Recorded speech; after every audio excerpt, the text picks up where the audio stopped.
Habíamos dicho de que los ácidos nucleicos existen dos tipos, el DNA y el RNA, y habíamos hablado de la estructura primaria y la estructura secundaria de ambos.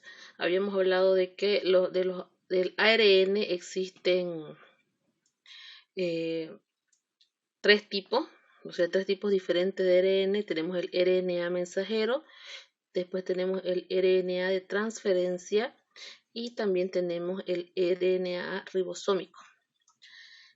Básicamente, primero, como van a ver ustedes aquí en la imagen, en el video, el RNA mensajero va a realizar una copia del gen que codifica la proteína que nosotros queremos producir, ¿no? Que la célula va a producir, eh, ya que la información está contenida en el DNA, y acuérdense que el DNA es paquetado en forma de cromosomas unido a las histonas, y estos cromosomas están dentro del núcleo. Entonces esa información no va a salir del núcleo por sí sola, tiene que venir el RNA mensajero, sacarla, transcribirla esa información y llevarla hasta el ribosoma en el citoplasma. Entonces, para hacerlo más entendible, y yo les preparé este video para que ustedes puedan entenderle o darse cuenta mejor, ¿no?, cómo funciona esta situación de transcripción. Vamos a dejar que entre una persona más. Ahí está.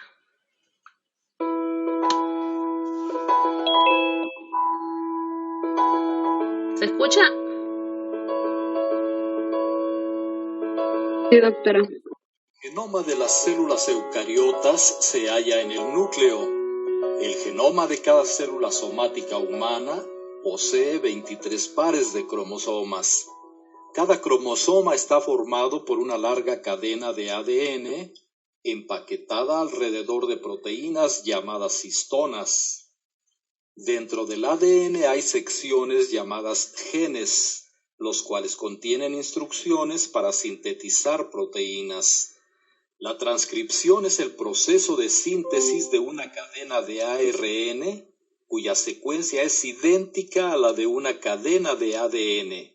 La transcripción se realiza solamente sobre una cadena de ADN, la cadena molde, que puede ser cualquiera de las dos. La otra se denomina cadena codificadora. El proceso consiste en 3 etapas: iniciación, elongación y terminación. 1. Iniciación. Cuando se activa un gen, la enzima ARN polimerasa se une al principio del gen, se desplaza por la hebra de ADN y se forma una cadena de ARN mensajero a partir de bases libres que se encuentran en el núcleo. 2. Elongación. Es la formación de la cadena de ARN. La síntesis de ARN siempre ocurre en dirección 5', 3'. 3. Terminación. La señal de terminación es una secuencia reiterada CCGG en el ARN, seguida por una sucesión de nucleótidos de uracilo. La disociación del ARN desestabiliza a la ARN polimerasa y la transcripción termina. Entonces, el ADN regresa a su estructura de doble hélice. El ARN que resulta de la transcripción se denomina transcrito primario, el cual tendrá que modificarse mediante procesos de corte y empalme antes de poder usarse como plantilla para la producción de proteínas. El empalme es el proceso de unión de exones y eliminación de intrones para obtener un ARN maduro.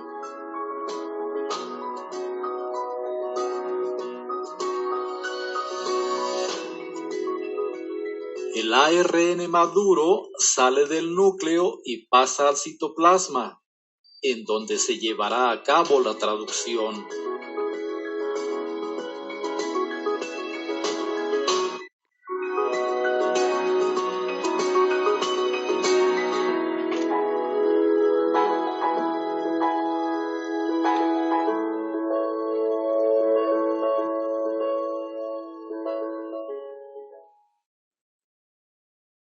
Te los voy a volver a poner ya.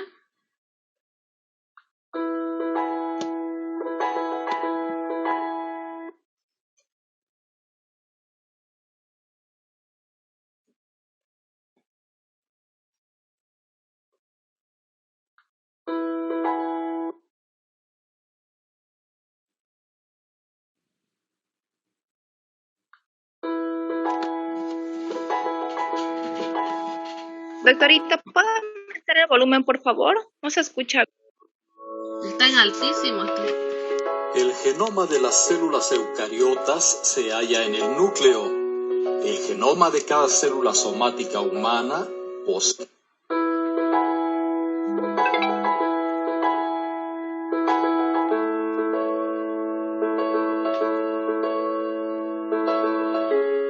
El genoma de las células eucariotas se halla en el núcleo.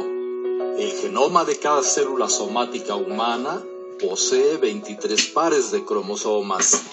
Cada cromosoma está formado por una larga cadena de ADN empaquetada alrededor de proteínas llamadas histonas. Dentro del ADN hay secciones llamadas genes, los cuales contienen instrucciones para sintetizar proteínas.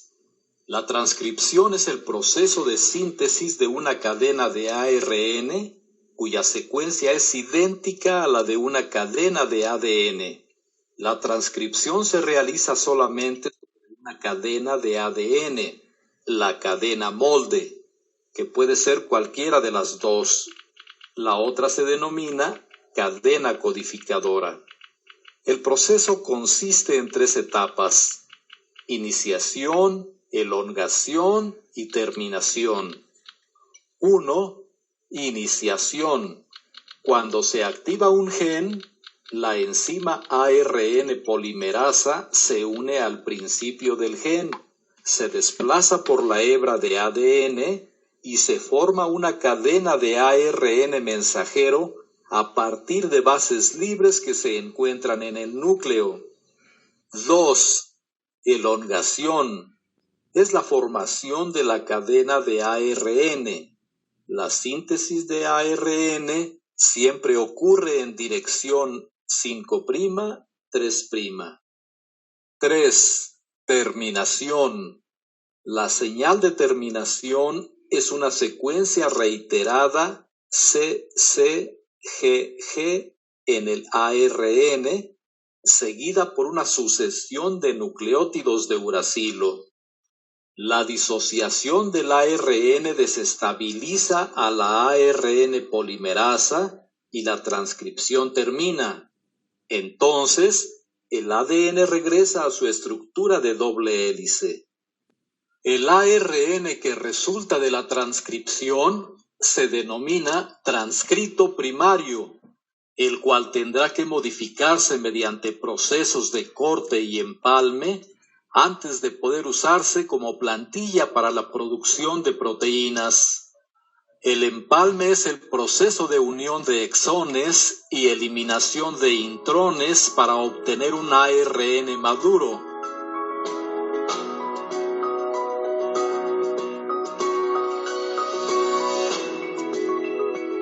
El ARN maduro sale del núcleo y pasa al citoplasma, en donde se llevará a cabo la traducción.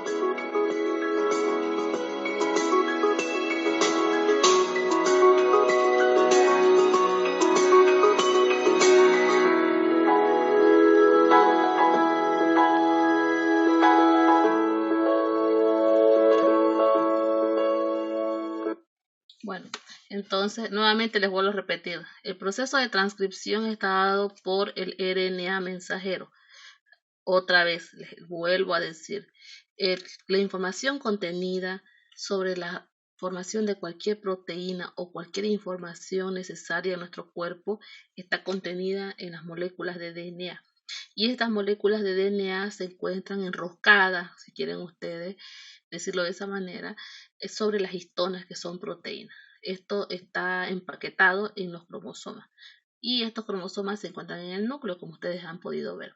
Entonces, en el momento de que la célula necesita fabricar o producir alguna proteína, obviamente se va a buscar el gen responsable de esa proteína. Acuérdense que cada proteína está codificada por un gen. Entonces, X proteína se quiere producir, pues entonces ese gen o ese segmento de DNA, como ustedes pudieron ver, se desenrolla, ¿no? Acuérdense que el DNA se encuentra en una doble hélice enrollada, ¿no es cierto? Entonces va a venir esta ARN polimerasa a desenrollar ese segmento del gen y de ahí se va a realizar la copia, ¿no? Acuérdense que el DNA tiene dos cadenas y si ustedes se recuerdan, por eso es importante saber situar las posiciones, ¿no?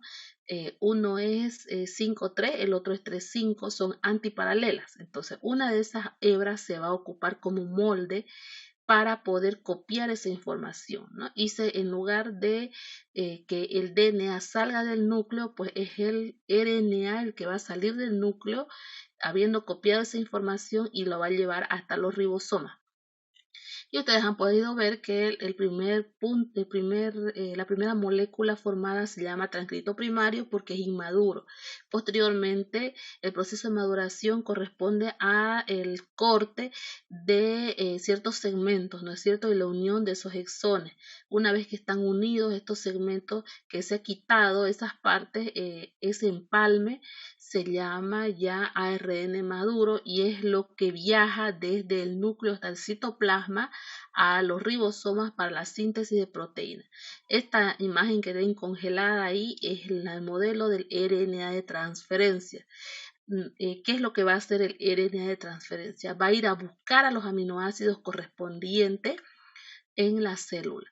Entonces es como un como un taxi, como un camioncito que va a ir a buscar el aminoácido necesario y lo va a llevar hasta el ribosoma. Entonces eso se llama RNA de transferencia.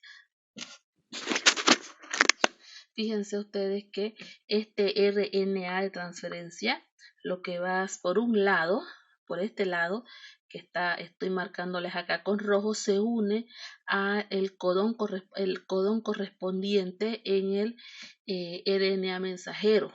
Y por este otro lado se va a unir al aminoácido X que esté cargado, ¿no? Ahora, después vamos a hacer la fórmula del RNA de transferencia cargado o libre. Ahí están, por ejemplo, fíjense esa imagen GIF, fíjense cómo se está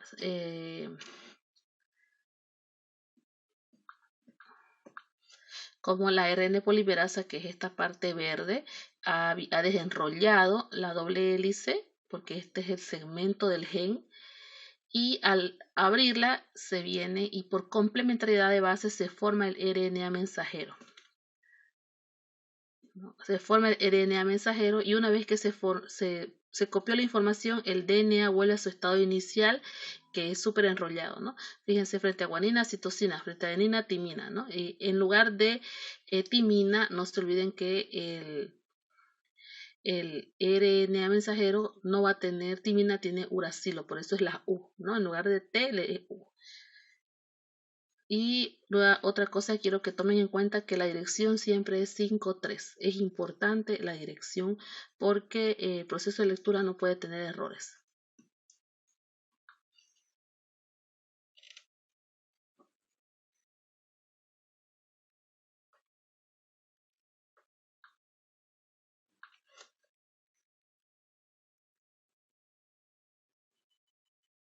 Aquí tengo un código genético, era la tablita que yo les comentaba. Obviamente yo no se las voy a pedir que se la lleguen a memorizar. En el examen les voy a colocar la tabla, igual lo de los puntos isoeléctricos de los aminoácidos, lo mismo. Pero fíjense que está ordenado en codones. ¿Qué es un codón? Un codón es la secuencia de 3 nucleótidos.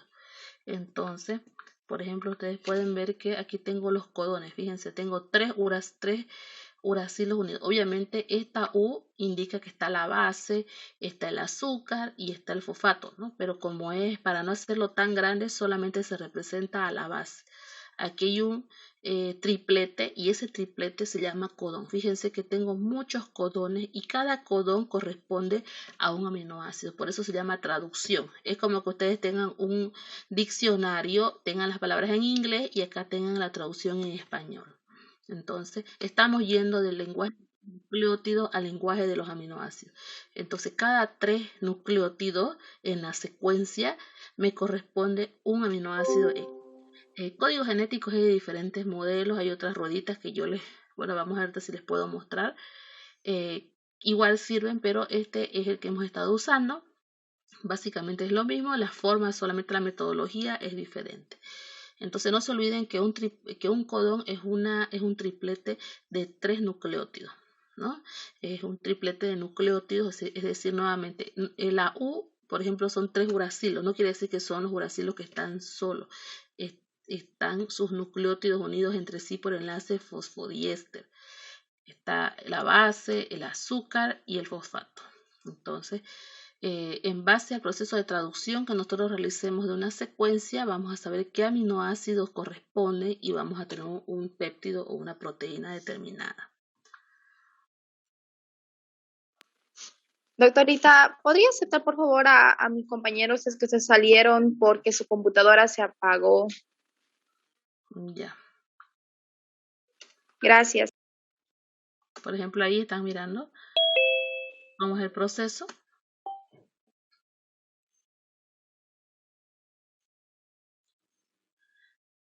Fíjense acá. Este es el RNA de transferencia. Por un lado, fíjense que tiene, este es el anticodón, esto es un codón. Fíjense, hay 3 nucleótidos seguidos y son anticodones porque son complementarios. Fíjense, miren, esto de acá es RNA.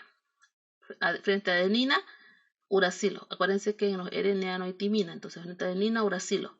Frente a uracilo, adenina. Frente a guanina, citosina. Son complementarios. Por eso esto es codón y en el RNA de transferencia se llama esta parte anticodón. Y si ustedes se pueden fijar acá, en esta parte está unido el aminoácido correspondiente. Y esto va a ser dependiendo de la traducción. Fíjense cómo se va alargando la cadena. Bueno, les voy a mostrar este otro videito. La traducción se inicia con la formación de un complejo de iniciación, que consiste en la subunidad más pequeña del ribosoma, el primer aminoácido acoplado al ARNT y el ARN mensajero. A continuación, la subunidad más grande del ribosoma se une al complejo. Las proteínas llamadas factores de iniciación también están implicadas, pero no se indican. El ribosoma 70S tiene 2 sitios a los cuales los aminoácidos acoplados al ARN de transferencia se pueden unir. Uno se llama peptidilo o sitio P y el otro aminoácido o sitio A. El ARN de transferencia iniciador acoplado a su aminoácido se une al sitio P. Un ARN de transferencia que reconoce el siguiente codón y que trae el segundo aminoácido se traslada al sitio A. El aminoácido. Nuevamente les vuelvo a repetir. Aquí.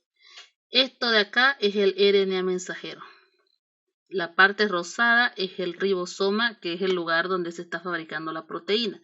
Nuevamente, miren, el mensajero tiene una dirección 5', 3'. ¿Qué significa el 5'?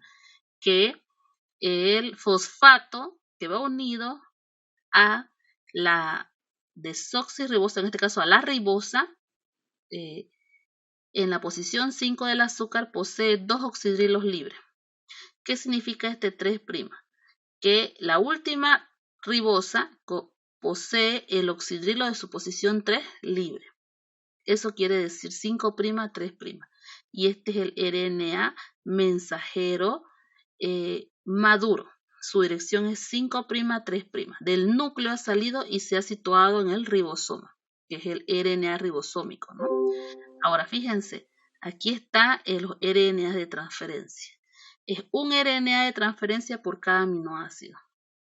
¿Cómo va a ir a buscar cada ARN de transferencia su aminoácido? Según lo que se lea o se traduzca. Acuérdense que el que va a traducir es el ribosoma y va a traducir en razón de codones. Aquí, por ejemplo, este es un codón y este es otro codón. Fíjense, adenina, uracilo y guanina. Es un aminoácido X y corresponde al anticodón de cada ARN de transferencia. Por eso es que se unen uno a uno. Fíjense, adenina frente a uracilo, uracilo frente a adenina, guanina frente a citosina, citosina frente a guanina, citosina frente a guanina y guanina frente a citosina. Vamos a descubrir qué aminoácidos corresponden para esto, para saber la composición de la proteína.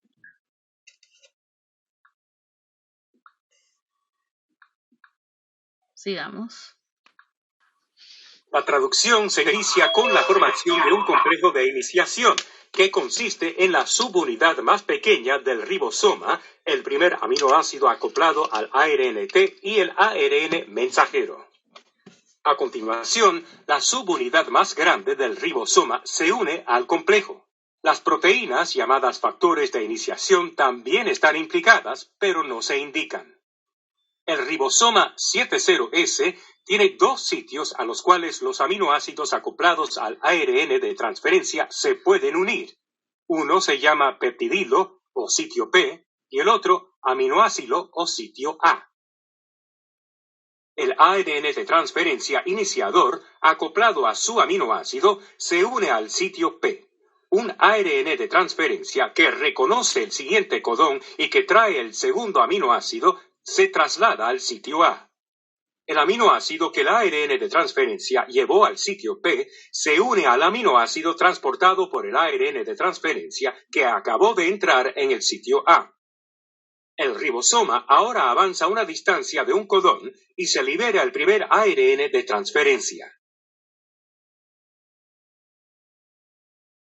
Un ARN de transferencia acoplado al siguiente aminoácido se traslada ahora al sitio A y el ribosoma se desplaza un codón hacia abajo. A ello le sigue la transferencia al tercer aminoácido de los dos aminoácidos del ARN de transferencia que se encuentra en el sitio P. El ribosoma se sigue desplazando por el ARN mensajero y nuevos aminoácidos se añaden a la cadena polipeptídica en desarrollo.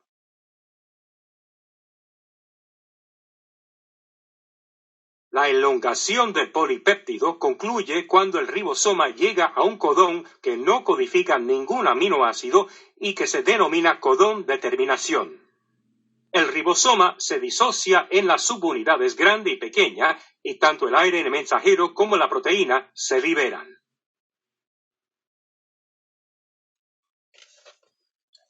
Se lo vuelvo a colocar. La traducción se inicia con la formación de un complejo de iniciación, que consiste en la subunidad más pequeña del ribosoma, el primer aminoácido acoplado al ARNT y el ARN mensajero. A continuación, la subunidad más grande del ribosoma se une al complejo. Las proteínas llamadas factores de iniciación también están implicadas, pero no se indican. El ribosoma 70S tiene dos sitios a los cuales los aminoácidos acoplados al ARN de transferencia se pueden unir. Uno se llama peptidilo o sitio P y el otro aminoácido o sitio A. El ARN de transferencia iniciador acoplado a su aminoácido se une al sitio P. Un ARN de transferencia que reconoce el siguiente codón y que trae el segundo aminoácido se traslada al sitio A. El aminoácido que el ARN de transferencia llevó al sitio P se une al aminoácido transportado por el ARN de transferencia que acabó de entrar en el sitio A. El ribosoma ahora avanza una distancia de un codón y se libera el primer ARN de transferencia. Un ARN de transferencia acoplado al siguiente aminoácido se traslada ahora al sitio A y el ribosoma se desplaza un codón hacia abajo. A ello le sigue la transferencia al tercer aminoácido de los dos aminoácidos del ARN de transferencia que se encuentra en el sitio P.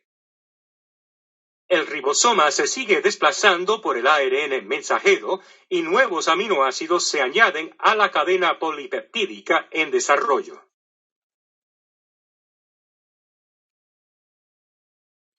La elongación del polipéptido concluye cuando el ribosoma llega a un codón que no codifica ningún aminoácido y que se denomina codón de terminación. El ribosoma se disocia en las subunidades grande y pequeña y tanto el ARN mensajero como la proteína se liberan.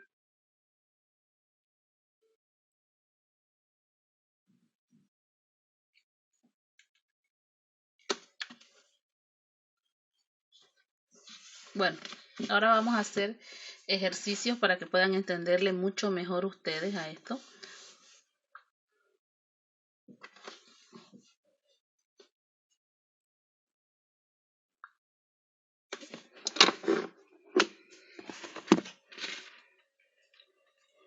Vamos a comenzar con una secuencia de nucleótidos.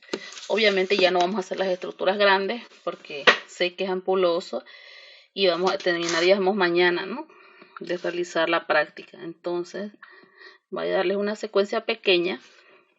Vamos a comenzar con esta secuencia AGA.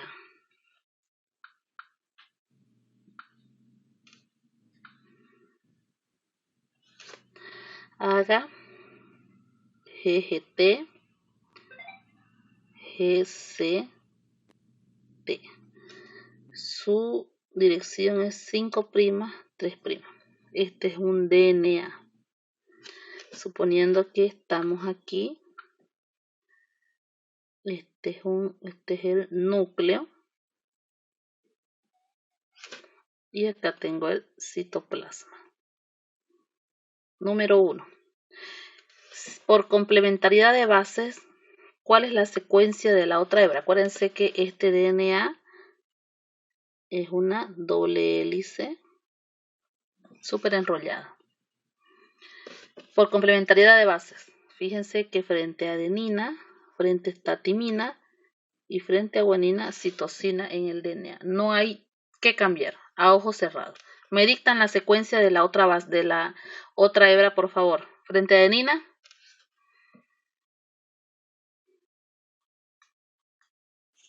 Timina. ¿Ya? Guanina. Citosina. Adenina. Timina. Guanina. Citosina. Guanina. Citosina. Timina. Adenina. Guanina. Citosina. Citosina. Guanina. Timina. Adenina. Muy bien, esa es la secuencia de la otra hebra, ¿no? Lo voy a poner con otro color. Timina, citosina, citosina, adenina, citosina, guanina, adenina. Entonces, la voy a repintar igual de otro color esta hebra para que ustedes puedan darse cuenta. Entonces, esta es 3, 5 sucesivas. ¿Por qué? Porque acuérdense que dijimos que son antiparalelas, ¿no es cierto?, en sentidos contrarios. Para que ustedes se ubiquen mejor, voy a colocar acá 3, 5, ¿no? Y la azul es 5, 3. ¿Se entiende mejor, no? Entonces, son las dos hebras. Acuérdense que esta secuencia es un gen, ¿no? Es un gen. Y ese gen, esa parte ha sido desenrollada por la ARN polimerasa. Entonces, una es hebra molde y la otra es hebra complementaria, ¿no? Entonces, la hebra molde en este caso es esta, ¿no? Y esta es la hebra complementaria. De todas maneras, ambas sirven de molde, ¿no? Pero en este caso, una es una hebra molde y la otra es hebra complementaria. ¿Tienen dudas hasta ahí?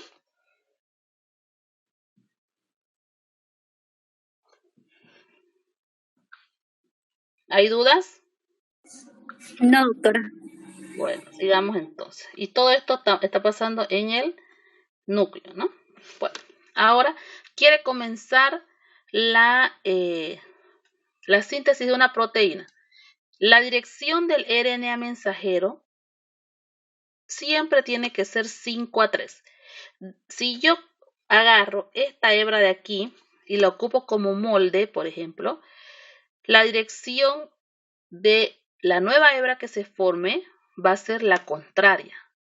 Si agarro esta como molde, la dirección va a ser contraria. Si trabajo con esta como molde, la dirección va a ser de la nueva hebra va a ser 5:3. Si agarro esta otra como molde, la dirección resultante va a ser 3:5. ¿Cuál me conviene? Si yo quiero que mi resultado sea 5:3.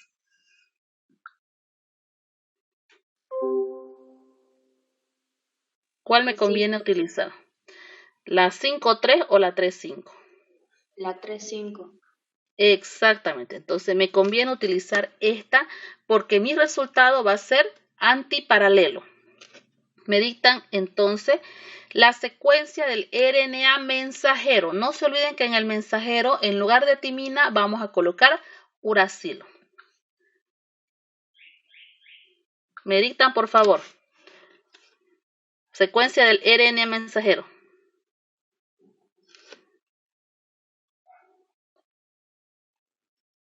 Por complementariedad de la 3:5. ¿Cómo va a ser su composición?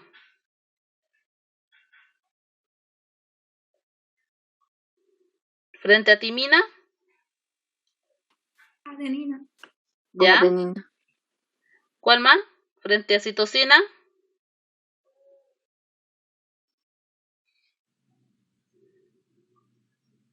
Guanina. ¿Ya? Díctenme, por favor, no esperen que yo les pregunte qué sigue.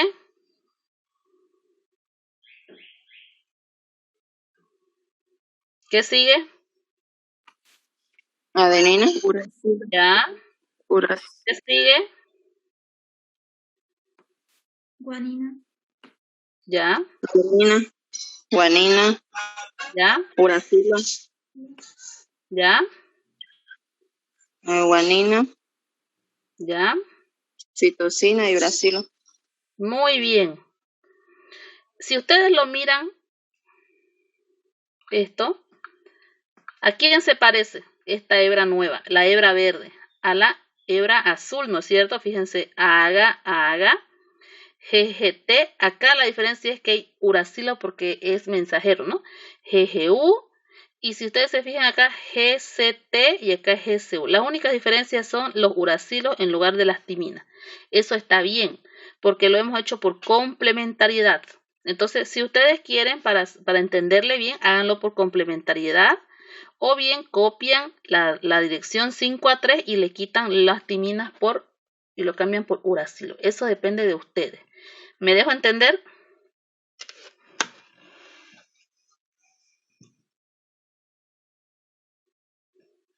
¿Me dejo entender, jóvenes?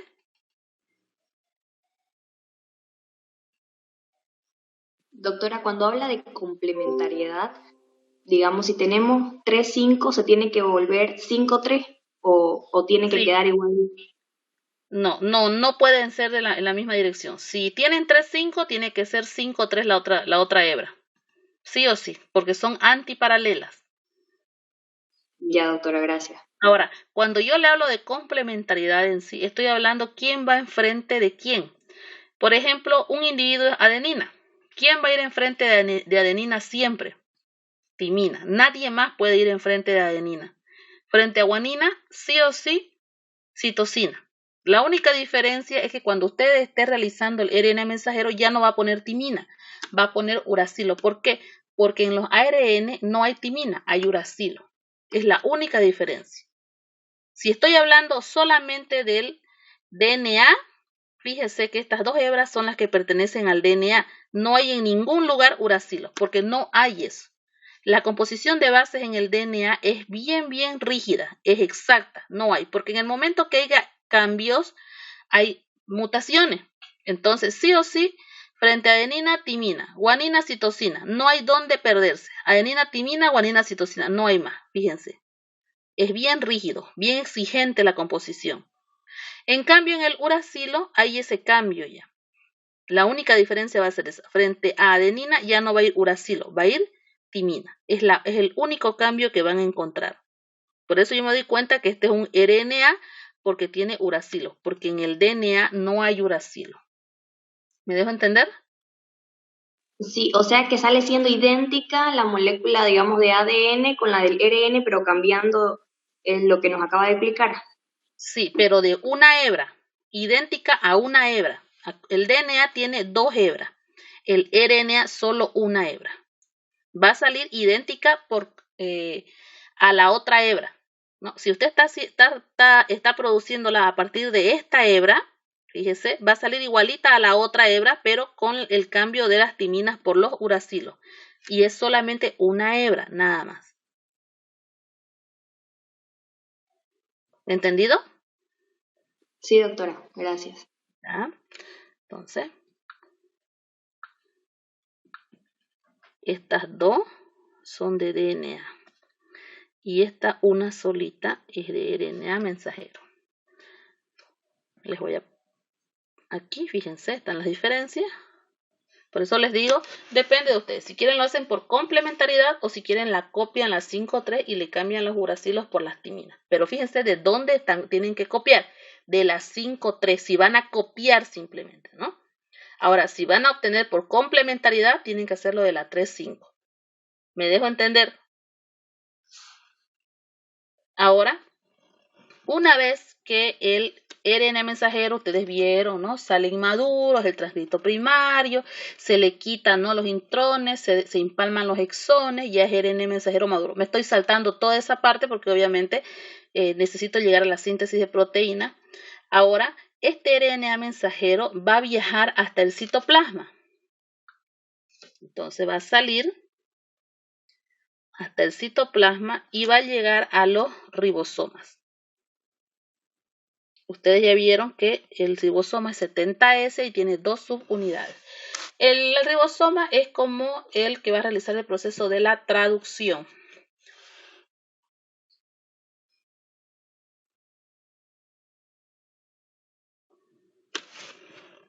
Entonces voy a copiar el RNA mensajero acá en el citoplasma.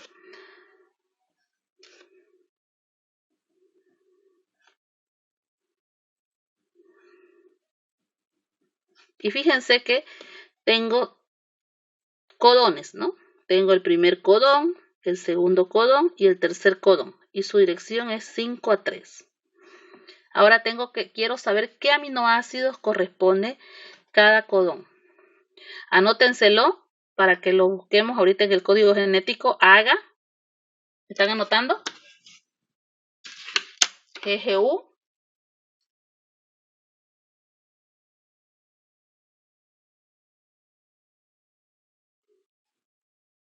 GCU.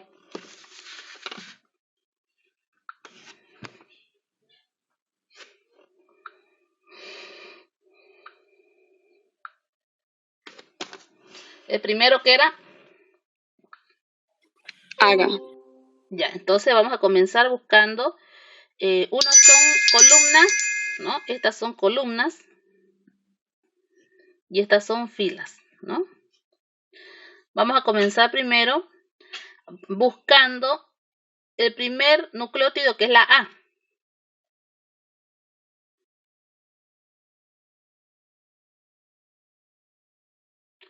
¿En qué columna está la A?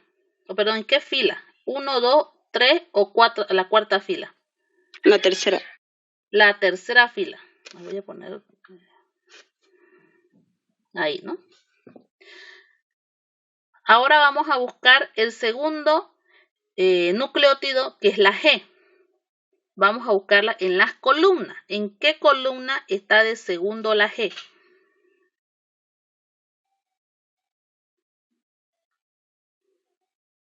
La cuarta. La cuarta, ¿no? Fíjense acá, ¿no? La G, fíjense. Entonces está aquí. Entonces yo voy a hacer una línea imaginaria y voy a hacer que se choquen ambas y está acá, miren, haga. Arginina había sido, ¿no? Entonces, el primer aminoácido es la arginina. ¿Está bien?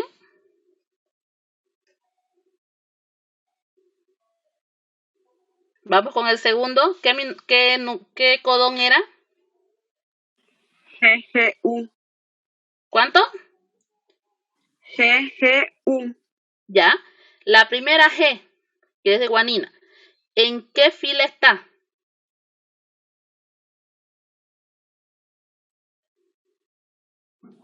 La cuarta. La cuarta, aquí. Aquí. La otra G. ¿En qué fila, en qué columna?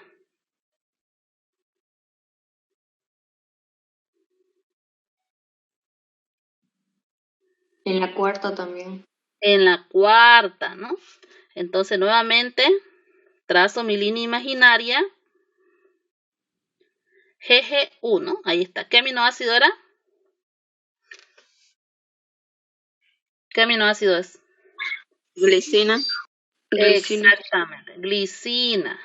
Vamos con el tercer codón. ¿Cuál es el primer? GSU. G. GSU. Ya, G. Entonces, ¿en qué fila estamos? Cuarta. En la cuarta otra vez. G. La C, ¿en qué fila, en qué columna está? La segunda.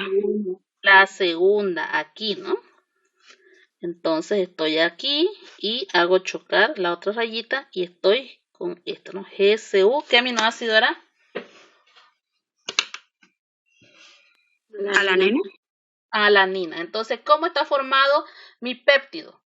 Arginil, glisil, alanina. Entonces, ahí está. El primero es arginina, el segundo es la glicina y el tercero es la alanina. Fíjense. Pero ¿quién va a realizar este trabajo de traducir? Es el ribosoma. Obviamente ustedes lo vieron, ¿no? Cómo se forma. No voy a poner a dibujar el ribosoma ahorita. Por eso les he mostrado el video. Ahora, ¿qué me corresponde? Realizar la formación del enlace peptídico. Ustedes vieron, ¿no? Cómo iban enlazándose los aminoácidos unos con otros y esa unión son los enlaces peptídicos. Entonces, ahora, ¿qué me corresponde acá? Hacer la estructura de el péptido y ahí van a recordar el tema 2, ¿no? Entonces, su nombre va a ser arginil, glisil, alanina. Y no me queda más que realizar su estructura, ¿no?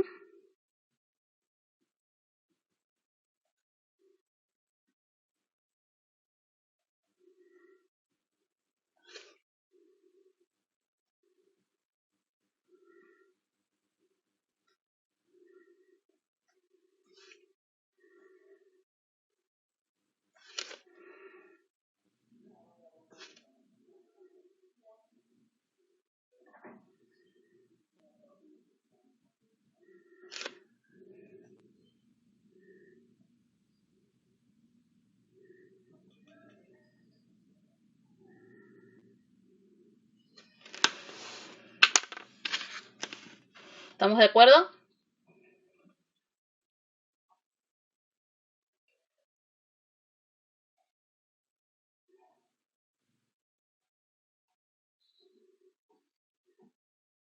¿Preguntas hasta ahí, jóvenes, para que continuemos?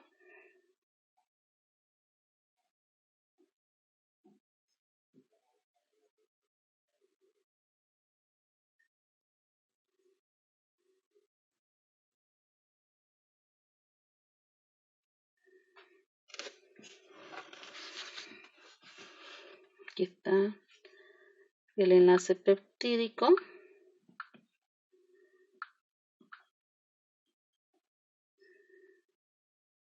Lo he dibujado en trans. Y aquí está, mal aquí acá, ¿no? Y nadie me dijo nada. Ahí. Bueno. Entonces, ahora les voy a mostrar cómo es que se carga el RNA de transferencia. Entonces, Habíamos dicho de que el RNA de transferencia tiene esta forma, tiene brazos. Y aquí se supone que tiene oxidrilo, ¿no es cierto? Entonces yo tengo el último, va a ser con la alanina.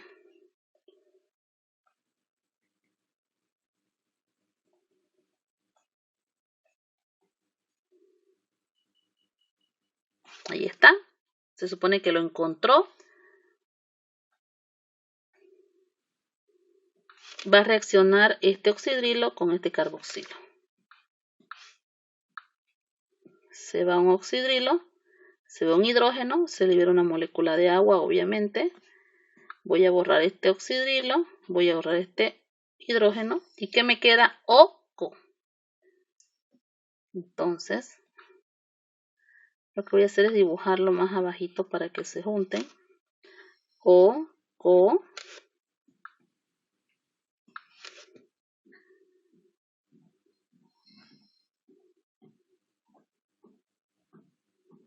Queda de esa manera. Fíjense ahí. ¿Qué se va a llamar? Aminoacil ARN de transferencia, y en este caso, fíjense, la abreviatura en 3 letras como superíndice entre paréntesis.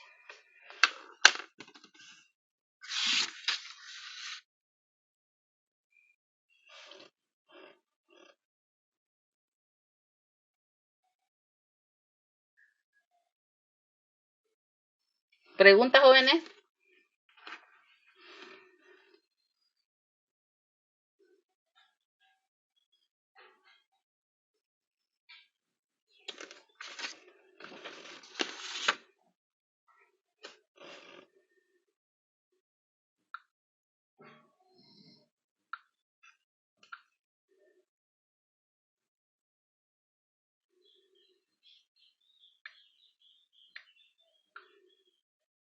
Bueno, ahí está su práctica. Les voy a dar hasta las 10 de la noche para que la realicen y la puedan subir al sistema. Aquí es lo que hemos estado trabajando estos días, el uracilo. Acuérdense que 2,4 dioxipirimidina es, por ejemplo.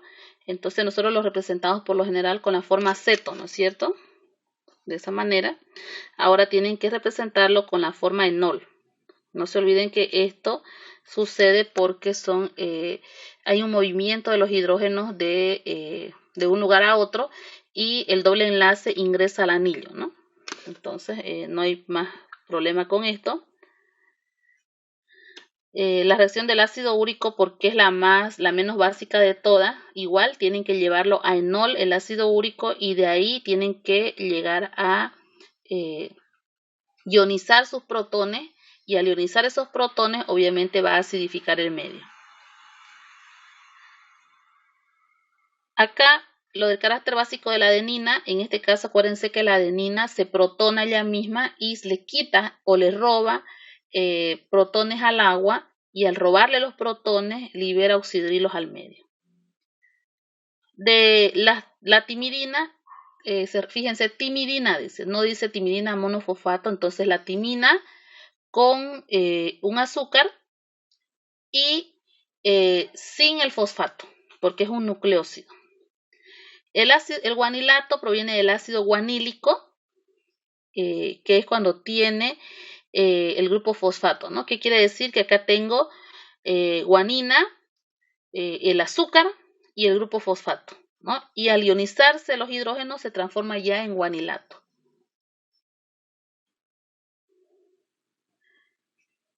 Aquí esta es una representación de los nucleótidos en forma de mojones. Fíjense ustedes que cada mojón es característico específicamente por el color. Fíjense que la guanina es de color azul y fíjense cómo tiene su borde en punta. ¿Y por qué tiene ese borde en punta? Porque es específico para la citosina. Fíjense que ellos encajan bien, ¿no? Fíjense que como tiene la misma forma de la guanina, pero como cortado. Es la citosina.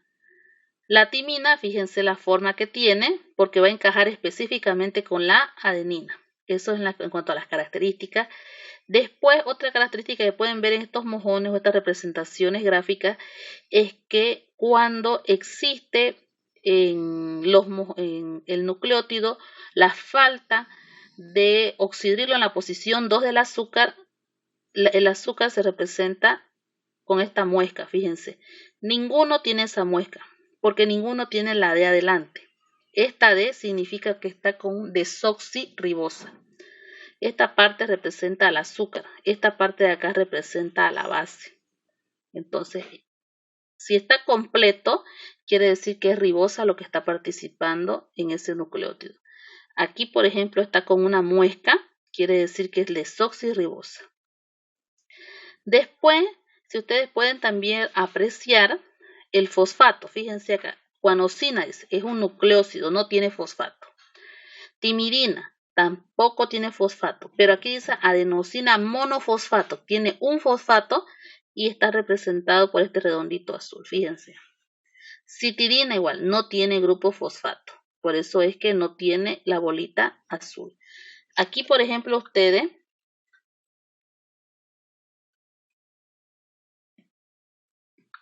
van a poder apreciar ese, miren, desoxi, quiere decir que van a hacer con su muesca abajo, porque es una desoxirribosa. Adenosina sería este de acá, perdón, esta de acá. Difosfato, dos fosfatos, o sea, dos bolitas azules. Aquí, por ejemplo, desoxi, otra vez, fíjense la muesca. Guanosina sería esta de acá, esta forma de acá. Monofosfato, con una bolita. ¿Preguntas, jóvenes?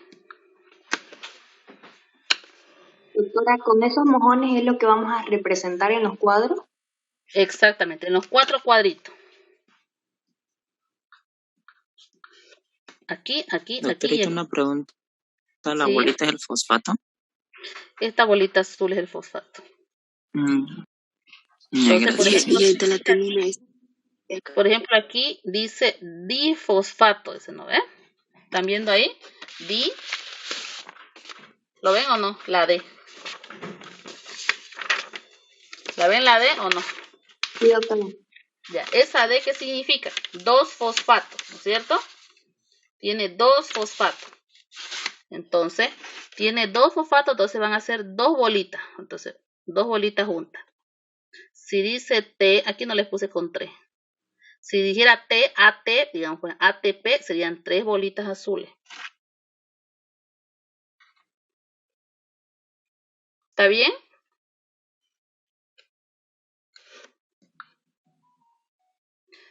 Y esto es lo que hemos hecho ahora, obviamente con una secuencia diferente. Igual, aquí tengo la hebra 5,3. Y lo que voy a hacer es primero me pide la complementaria, quiere decir la 3,5. Doctora, ¿podría hacerlo primero? No, porque ya les hice un ejemplo. Aquí tengo la hebra 5,3. Entonces, por complementariedad voy a saber la composición de la hebra complementaria que pide acá 3,5, ¿no? Frente a guanina, citosina. Frente a timina, adenina. Adenina, timina. Guanina, citosina, etcétera, etcétera, etcétera. Pero lo voy a escribir aquí. Aquí tiene que estar escrito, ¿no? No acá arriba, aquí. Y la dirección sería la contraria. Si esta es 5,3, la otra va a ser 3,5. Ahora, ¿cuál es el mensajero? Por complementariedad, o copian esta igualita o sacan a partir de esta, pero cambian siempre las timinas por los uracilos, ¿no? Y tienen la del mensajero. Y la dirección, no se olviden, porque si no me colocan la dirección, no sirve. Una vez tengan el RNA mensajero, es lo que hemos hecho acá, ¿qué es lo que van a hacer? Van a traducir, ¿no? Buscan los codones, los ubican y representan el péptido. Ahí está, lo escriben acá. El péptido aquí lo escriben. Y aparte aquí les está pidiendo al tercer codón su estructura. ¿Cuál es el tercer codón? De este sería, ¿no es cierto? De ese. TTC, tienen que hacer su estructura aquí, del tercer codón. Es decir, la base, el azúcar, el fosfato. 3 veces, ¿no? Base, azúcar y fosfato. La estructura, base, azúcar y fosfato y luego unirlos por enlace fosfodiéster. Y por último, les está pidiendo que den nombre a ese péptido y los representen en código de 3 letras. Eso es lo de proteínas. Por último, les está pidiendo que realicen la estructura de los RNA de transferencia, que es lo último que hemos hecho con su aminoácido correspondiente, que es esto de aquí. Esto de acá. Entonces, cada codón tiene un aminoácido, si ustedes se recuerdan. Entonces, quiero que lo representen el aminoácido con, el RNA de transferencia con su aminoácido correspondiente.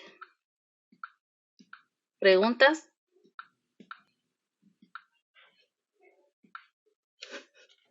¿Tienen preguntas, jóvenes?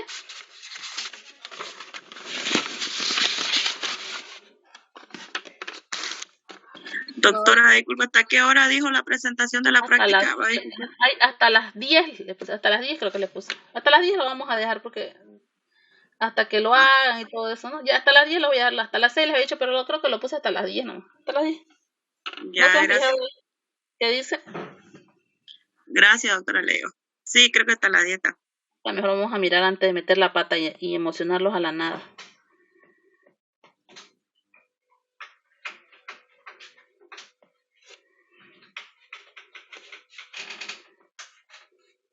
Sí, hasta las 10 está ahí.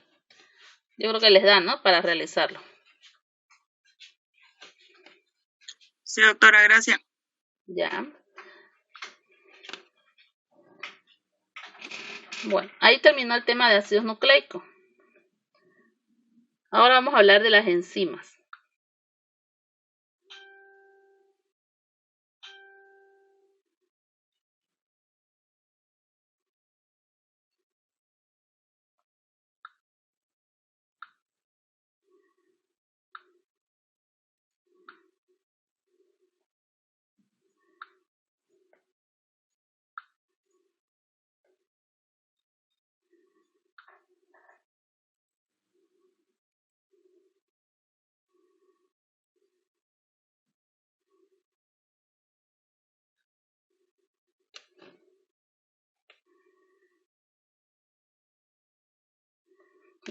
Las enzimas son proteínas, o sea, químicamente hablando, las enzimas son proteínas, es decir, están formadas por secuencias de aminoácidos, pero estas proteínas tienen una actividad catalítica, es decir, tienen la función de acelerar reacciones químicas. Ustedes, por ejemplo, conocen los catalizadores. Cuando estudiaron química general e inorgánica hablaban de catalizadores, ¿no? Por ejemplo, el platino, el níquel, reacciones que muy lentas se producen normalmente. Cuando le agregamos un catalizador, esta reacción se acelera, es decir, se realiza de forma inmediata. Ustedes han podido ver seguramente en inorgánica eso, la velocidad de reacción. Entonces, en química inorgánica, química general, a esas sustancias se le llama catalizadores. En bioquímica, en química orgánica, bioquímica específicamente hablando, ya no le vamos a llamar catalizadores, sino que le vamos a llamar enzimas. Un catalizador o una enzima, específicamente hablando aquí en esta materia, es una sustancia que, nuevamente les vuelvo a repetir, acelera las reacciones químicas, pero lo importante es que, a pesar de que las acelera, no la altera, es decir, no forma parte del producto. Y ese catalizador o esa enzima durante ese trabajo tampoco se desgasta ni se modifica.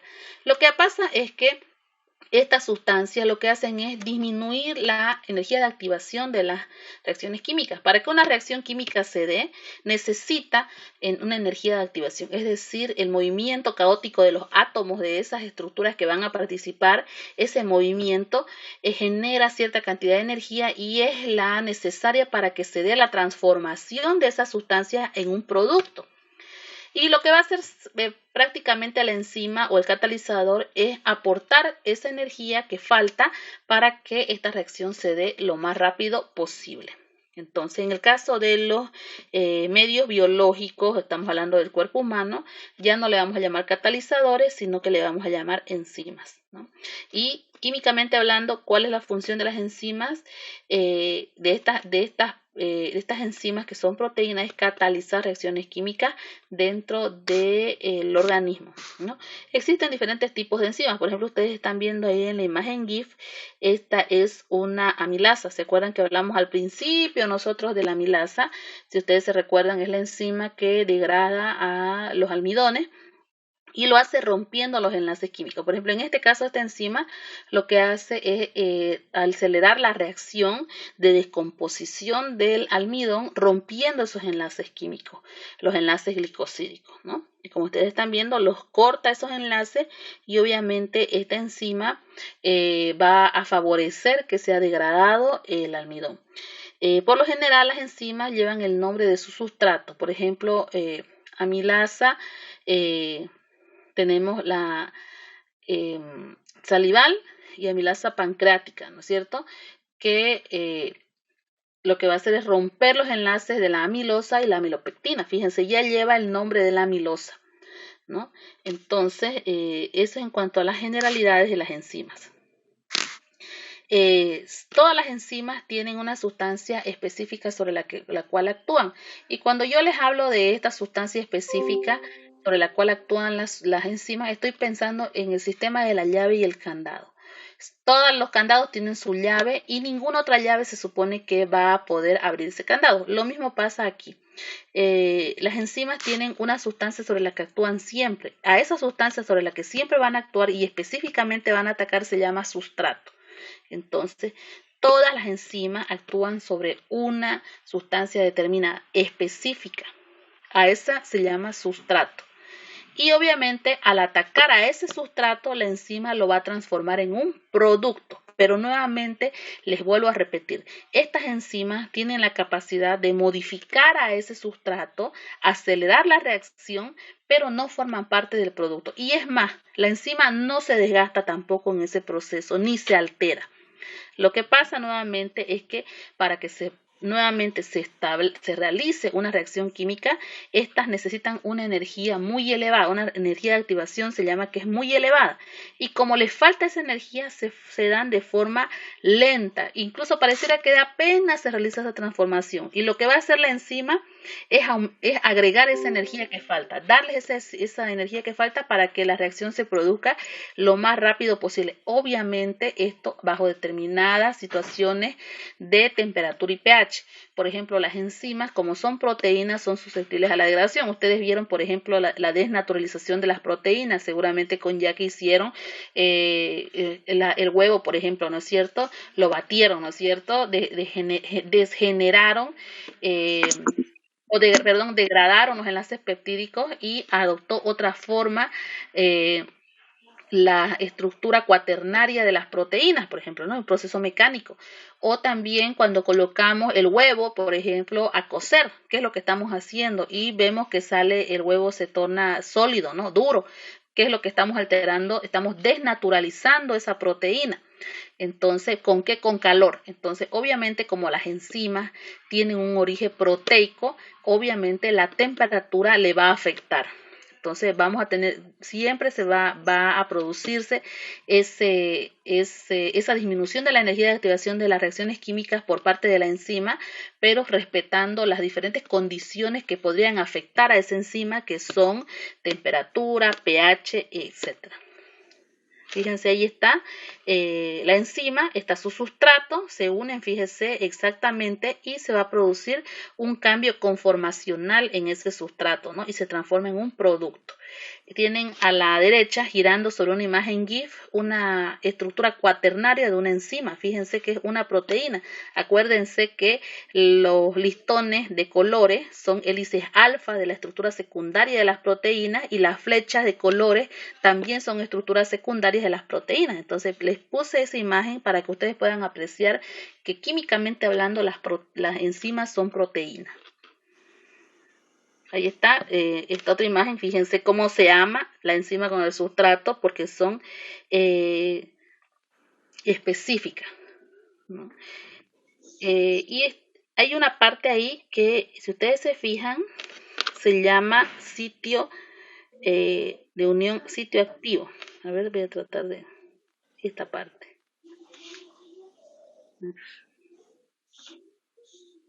Este es importante porque aquí es donde se realiza la unión y encajan cabalmente tanto el sustrato con la enzima, porque existen establecimientos de diferentes interacciones débiles como los puentes de hidrógeno, las fuerzas de stacking, los puentes de sulfuro, las interacciones salinas electrostáticas, un montón de interacciones débiles que se establecen entre el sustrato y la enzima, centro activo.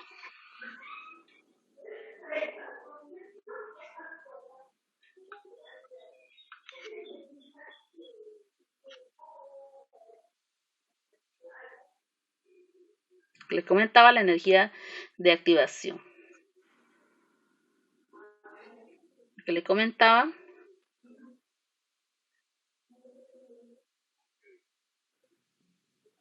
Esto ustedes lo pueden leer en su texto. Quiero llegar acá.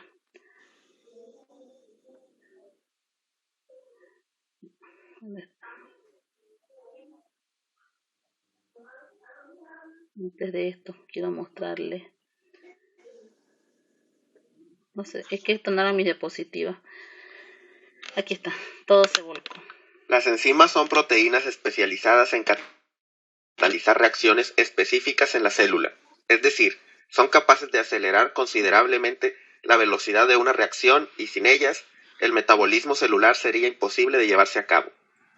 Todas las enzimas poseen uno o más sitios activos, que son espacios en su estructura en los cuales las moléculas que participan en la reacción, denominadas sustratos, pueden acceder para ser modificados. Puesto que los sitios activos son estructuras tridimensionales, el plegamiento de las enzimas en su estructura terciaria y cuaternaria es crucial para que lleven a cabo su función y, por lo tanto, una enzima que ha sido desnaturalizada es incapaz de catalizar reacciones. Algunas enzimas, además de su estructura peptídica, requieren iones metálicos para llevar a cabo su función. A estos iones se les llama cofactores, y pueden ser metales como el hierro, zinc, cobre, magnesio, etc. Otras enzimas requieren moléculas orgánicas llamadas coenzimas. Muchas vitaminas, como la tiamina o la riboflavina, son precursores de coenzimas importantes. Además, muchas enzimas pueden ser activadas o inactivadas mediante adición o remoción de un grupo fosfato en su estructura. Existen enzimas llamadas quinasas que se especializan en unir covalentemente grupos fosfato a otras proteínas. A las enzimas que remueven los grupos fosfato se les llama fosfatasas. En general, las enzimas han sido nombradas a lo largo de la historia añadiendo el sufijo asa a la reacción que catalizan. Por ejemplo, la DNA polimerasa se encarga de la replicación del DNA, la lactasa rompe el disacárido lactosa en glucosa y galactosa, etc. En general, todas las enzimas pueden ser clasificadas en 6 grandes grupos. Las oxidorreductasas catalizan transferencias de electrones. Las transferasas toman una estructura en una molécula y la transfieren a otra. Las hidrolasas catalizan reacciones de hidrólisis. Las liasas se encargan de la formación o ruptura de dobles enlaces. Las isomerasas modifican una molécula sin alterar el número y tipo de átomos que la componen. Y las ligasas, que forman enlaces de distintos tipos usando la energía del ATP.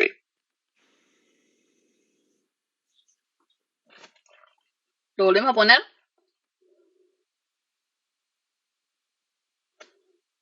Las enzimas son proteínas especializadas en catalizar reacciones específicas en la célula. Es decir, son capaces de acelerar considerablemente la velocidad de una reacción y sin ellas, el metabolismo celular sería imposible de llevarse a cabo. Todas las enzimas poseen uno o más sitios activos, que son espacios en su estructura en los cuales las moléculas que participan en la reacción, denominadas sustratos, pueden acceder para ser modificados. Puesto que los sitios activos son estructuras tridimensionales, el plegamiento de las enzimas en su estructura terciaria y cuaternaria es crucial para que lleven a cabo su función y, por lo tanto, una enzima que ha sido desnaturalizada es incapaz de catalizar reacciones. Algunas enzimas, además de su estructura peptídica, requieren iones metálicos para llevar a cabo su función. A estos iones se les llama cofactores, y pueden ser metales como el hierro, zinc, cobre, magnesio, etc. Otras enzimas requieren moléculas orgánicas llamadas coenzimas. Muchas vitaminas, como la tiamina o la riboflavina, son precursores de coenzimas importantes. Además, muchas enzimas pueden ser activadas o inactivadas mediante adición o remoción de un grupo fosfato en su estructura. Existen enzimas llamadas quinasas que se especializan en unir covalentemente grupos fosfato a otras proteínas. A las enzimas que remueven los grupos fosfato se les llama fosfatasas. En general, las enzimas han sido nombradas a lo largo de la historia añadiendo el sufijo asa a la reacción que cataliza. Por ejemplo, la DNA polimerasa se encarga de la replicación del DNA, la lactasa rompe el disacárido lactosa en glucosa y galactosa, etc. En general, todas las enzimas pueden ser clasificadas en 6 grandes grupos. Las oxidorreductasas catalizan transferencias de electrones. Las transferasas toman una estructura en una molécula y la transfieren a otra. Las hidrolasas catalizan reacciones de hidrólisis. Las liasas se encargan de la formación o ruptura de dobles enlaces. Las isomerasas modifican una molécula sin alterar el número y tipo de átomos que la componen. Y las ligasas que forman enlaces de distintos tipos usando la energía del ATP.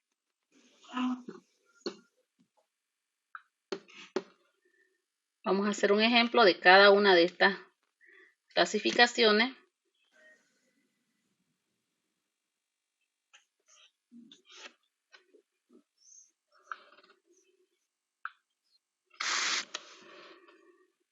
Las oxidorreductasas, he escuchado ahí que lo que hacen es catalizar la transferencia equivalente de reducción.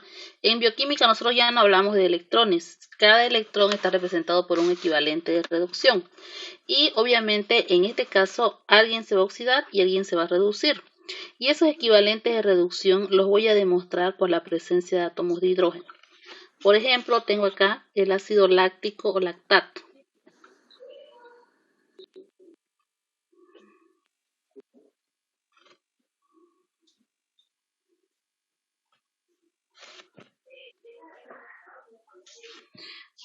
Aquí alguien tiene que aceptar los equivalentes de reducción representados por el hidrógeno.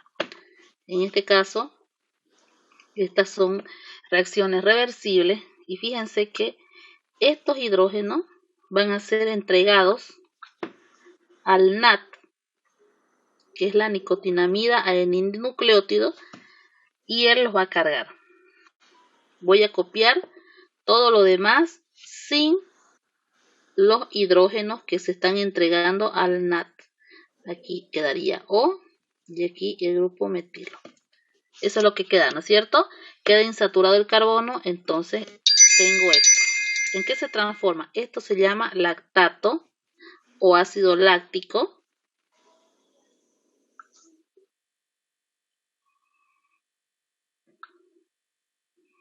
Y esto de acá se llama ácido pirúvico. Ahora, ¿qué pasó con los hidrógenos? ¿Quién los va a cargar? El NAT. Entonces, NAT ahora va a tener un hidrógeno más otro hidrógeno. Y son estos dos hidrógenos de acá. Este hidrógeno y este. Ahí está, miren, ¿ven? Entonces, aquí NAT, en esta primera etapa, estaba oxidado. Y el ácido láctico estaba reducido. Ahora el ácido pirúvico está oxidado y el NAT se encuentra reducido. Entonces, en las oxidorreductasas, alguien se oxida, alguien se reduce. Y esa oxidación o reducción está dado, ustedes saben, por la transferencia de electrones en química inorgánica. Pues acá en bioquímica se da por la transferencia de equivalentes de reducción. Y los equivalentes de reducción están representados por los hidrógenos. Como ustedes están viendo, el ácido láctico le entregó sus hidrógenos a la nicotinamida adenina-nucleótido, que es el NAT. Y al recibir esos equivalentes de reducción, el NAT se reduce. Y obviamente el otro se oxida.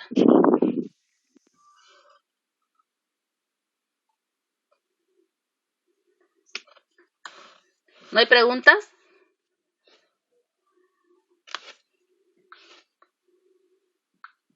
El otro grupo son las transferasas.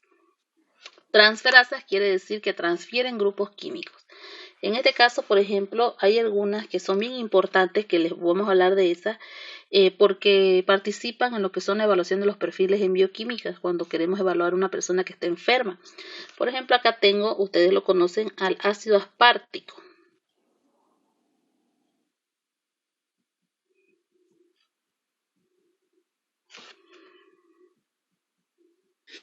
Y va a trabajar. Por favor, callen ese micrófono.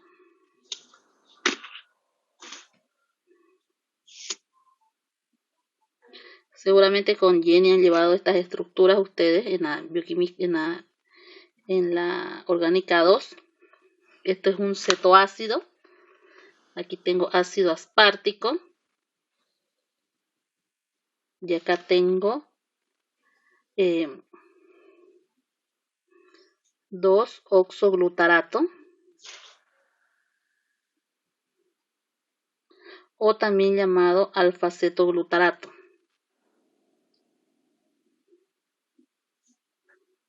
Fíjense ustedes que lo que va a hacer acá es transferir.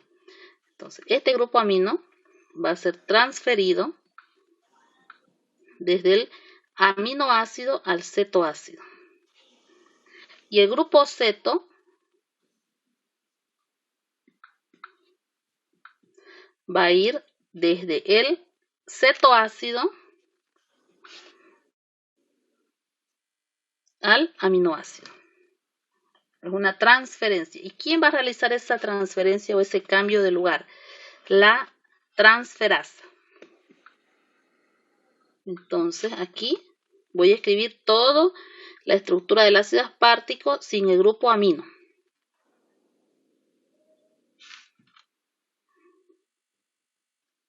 Igualito, fíjense, está. Y toda la estructura del cetoglutarato o el cetoácido sin el grupo cetónico.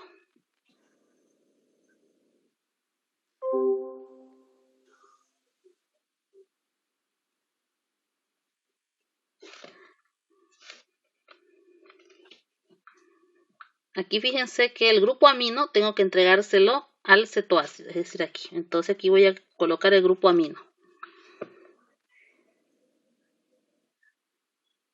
Y obviamente tengo que saturar. Acá el grupo cetónico se lo voy a entregar al aminoácido, ¿no es cierto? Entonces aquí, ahí. Ahora sí, vamos a nombrar. ¿Qué se llama esta estructura de acá? ¿Qué aminoácido es?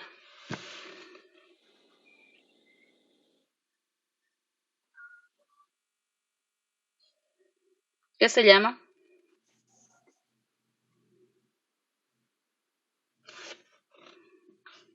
Jóvenes.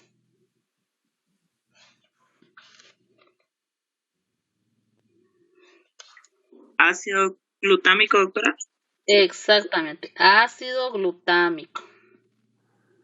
Y este de acá se llama oxalacetato. Ese no creo que lo conozcan, se los presento. Lo van a ver hartísimo en la bioquímica 2 si aprueban. Entonces, ¿qué se llama esta enzima? Esta enzima se llama AST. ¿Y por qué se llama AST? En honor a su sustrato. Fíjense, AST, aspartato, aminotransferasa. Su sustrato es el ácido aspartico. ¿Y qué es lo que ha hecho? Transferir grupos amino. Por eso se llama aspartato aminotransferasa. Eso significa AST. También tiene otro nombre, TGO. Fíjense, aquí indica lo que hace, su función y sus productos. Transaminasa, glutámico, oxalacética. Porque oxalacetato es lo mismo que el ácido oxalacético, ¿no? Lo voy a ionizar para que no se confundan. No lo estoy ionizando, mejor los voy a ionizar y así no se confunden.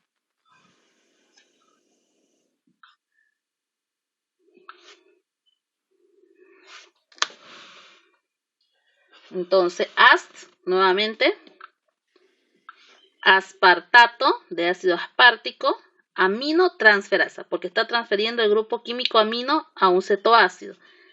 El otro nombre, transaminasa, lleva el grupo amino, transfiere glutámico por ácido glutámico, oxalacética por el oxalacetato. Dentro de estas transferasas también están las quinasas. Las quinasas lo que hacen es transferir fosfatos. ¿Qué es lo que hacen? Está el ATP, el adenosintrifosfato, le quitan grupo fosfato y le entregan a otra molécula. Por eso se llaman quinasas. Transfieren grupos químicos del ATP. Por ejemplo, vamos a realizar, por ejemplo, la fructosa.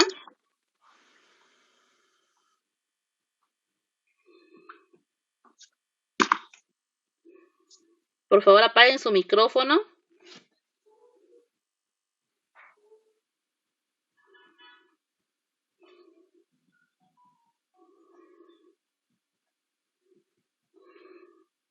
Y voy a colocar acá el ATP. Acuérdense que el ATP tiene 3 fosfatos. Lo voy a dibujar.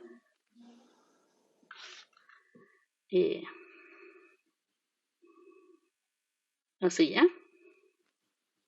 1, 2 y 3. ¿Ya? Para que. Entonces, ¿qué es lo que va a hacer esta enzima? Le va a quitar un grupo fosfato al ATP. Por ejemplo. Y se lo va a entregar a el azúcar. Aquí. Ahí está.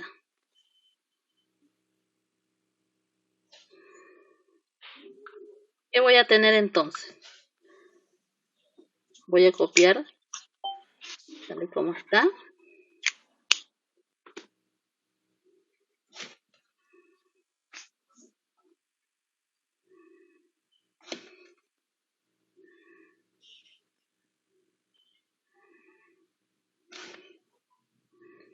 Y aquí va a venir un grupo fosfato, no se olviden.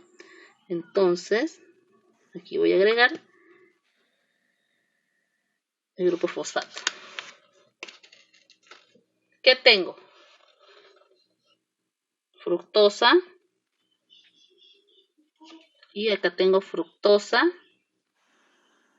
1-fosfato.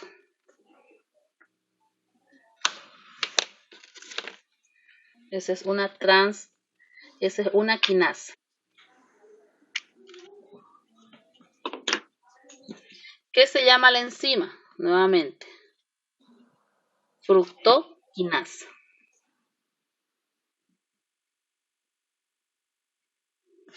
Las hidrolasas. Las hidrolasas lo que hacen es romper enlaces por la inserción de una molécula de agua.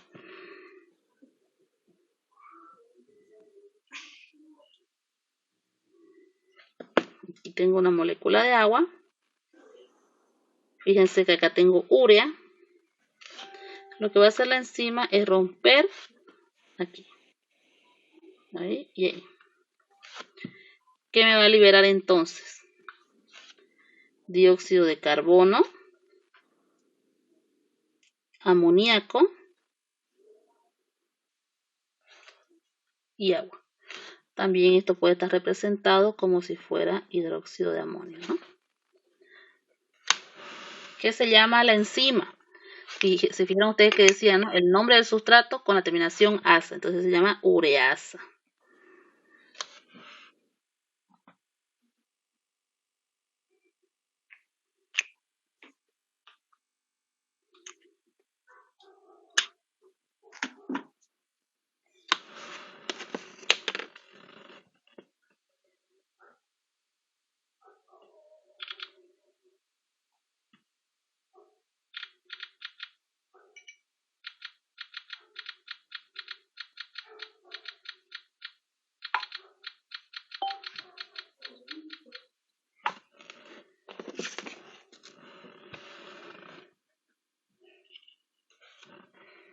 ¿No hay preguntas hasta acá?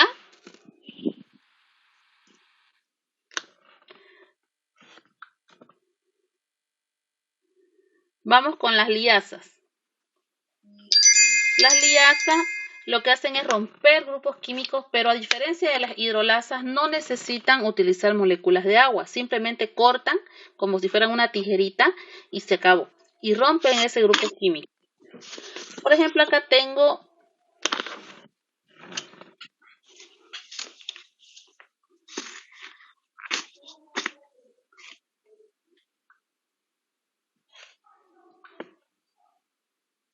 esta estructura.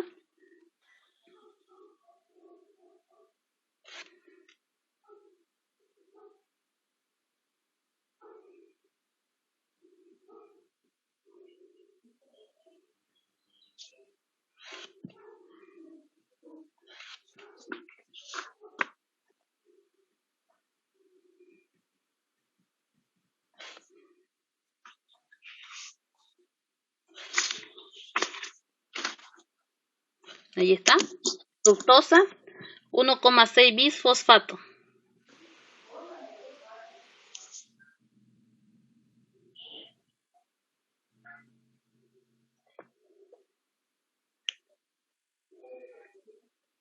Lo que va a hacer la enzima es venir a romper el enlace imiacetálico.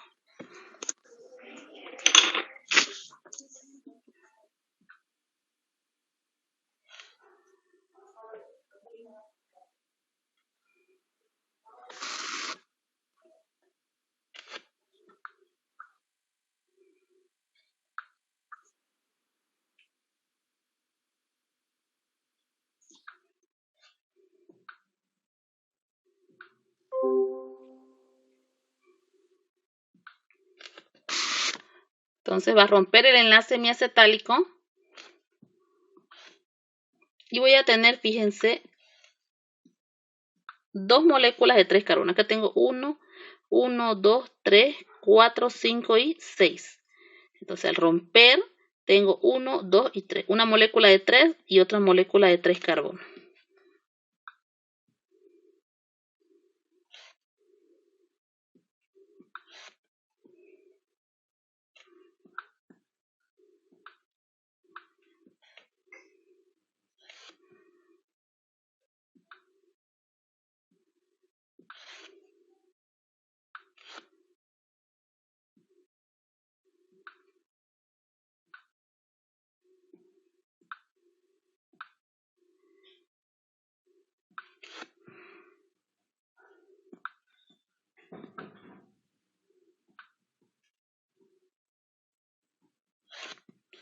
No quiere escribir.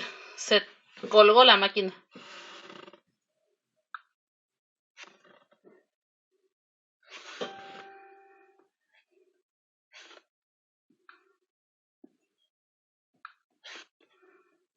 Ahí está.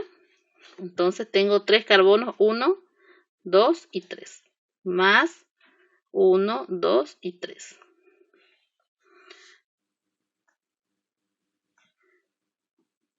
A ver, acuérdense que se llama este.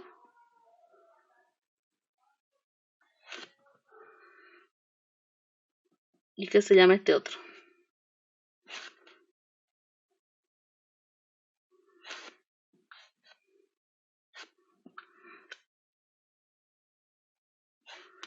¿Qué se llaman?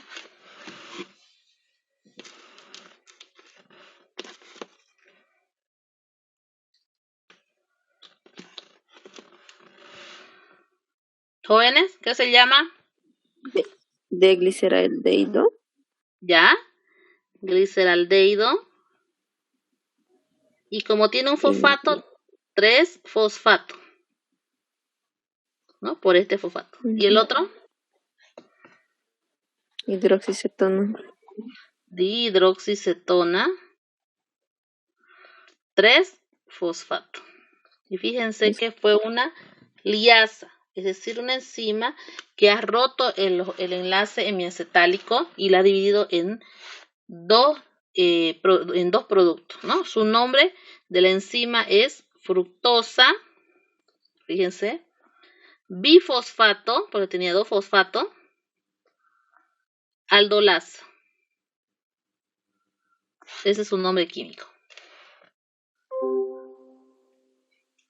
El otro grupo son las isomerasas. Estas enzimas lo que hacen es interconvertir un isómero en otro. Es decir, acuérdense que isómeros tenemos varios que comparten la misma estructura química, la misma fórmula general, pero su estructura química en el espacio está ordenada de forma diferente. Por ejemplo, una isomerasa que podemos, la más sencillita de lo que hemos hecho ahorita, por ejemplo, es la triosa fosfato isomerasa. Aquí tengo el gliceraldehído.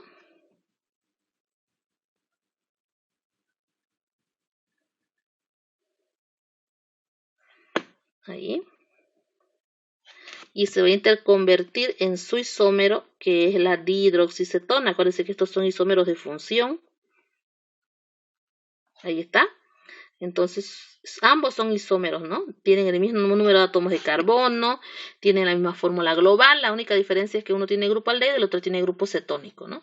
Entonces, su nombre de la enzima es triosa fosfato isomerasa. Fíjense el nombre de su sustrato y su función.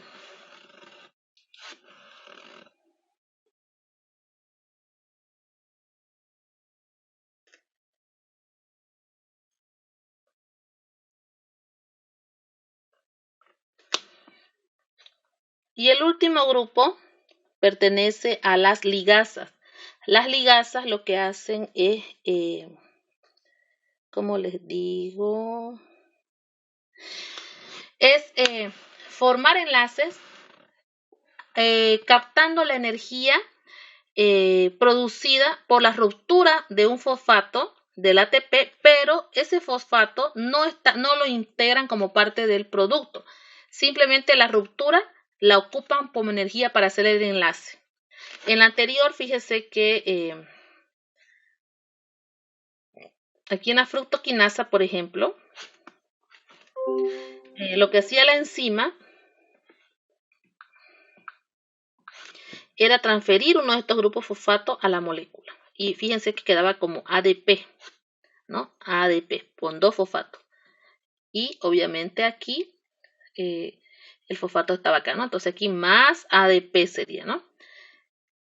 Porque uno de los fosfatos era insertado a la molécula. En este caso, en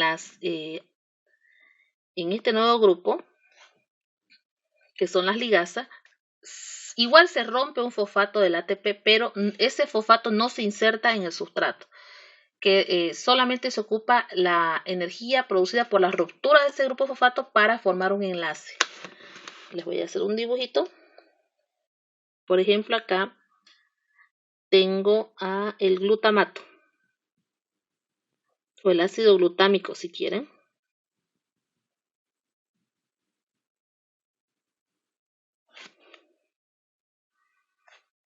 Más amonio, más ATP. Aquí le voy a poner los 3 fosfatos, ¿ya? 1, 2, 3. Entonces se va a romper. Un grupo fosfato se va a romper, va a quedar como ADP. Y esa energía se va a utilizar para que este grupo amino venga y se una aquí.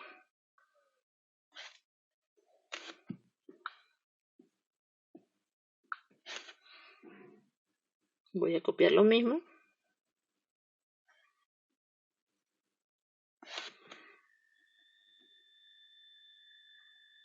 Aquí ya tengo CO y el grupo amino unido, entonces tengo el grupo amida. Más, que es como queda, ADP, más el fosfato que se liberó, queda como fosfato inorgánico. Este se llama ácido glutámico. Ahora, ¿qué se llama este de acá? Este aminoácido.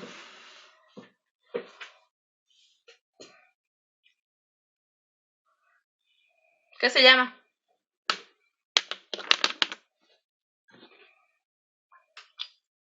Glutamina. Glutamina. Glutamina.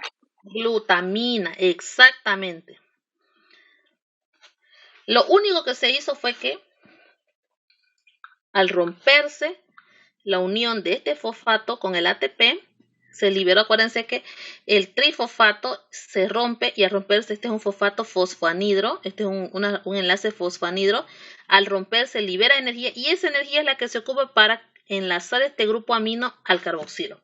y tengo la formación del grupo amida. Entonces, del ácido glutámico tengo la glutamina. Pero lo importante es que, fíjense, queda como ADP, pero el fosfato no se unió aquí. Quedó como fosfato inorgánico. A diferencia del anterior. Fíjense que el anterior también quedó como ADP. También queda como ADP, pero el fosfato fue enlazado acá, o sea, se transfirió todo el grupo fosfato a la enzima. Lo que hizo la fructoquinasa fue romper este fosfato y entregárselo al azúcar, enterito todo el fosfato. En cambio, acá la enzima lo que hizo fue romper el enlace y la energía la ocupó para enlazar el amino con el carboxilo y el fosfato quedó libre, ¿no? ¿Preguntas, jóvenes?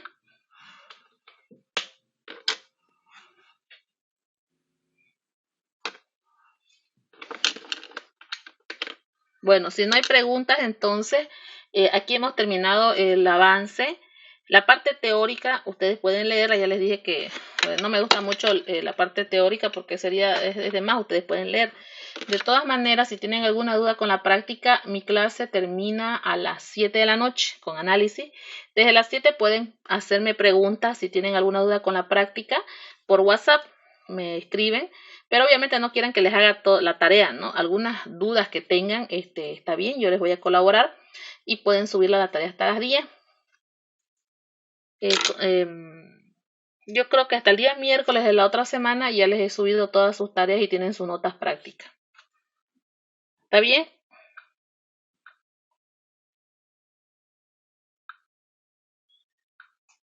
Hola. Sí, doctora. Bueno, entonces nos vemos, jóvenes, el día del examen final, el 13. Ya saben, si tienen preguntas, me escriben, ¿ya? Ya, doctora, gracias. Hasta luego. Hasta luego.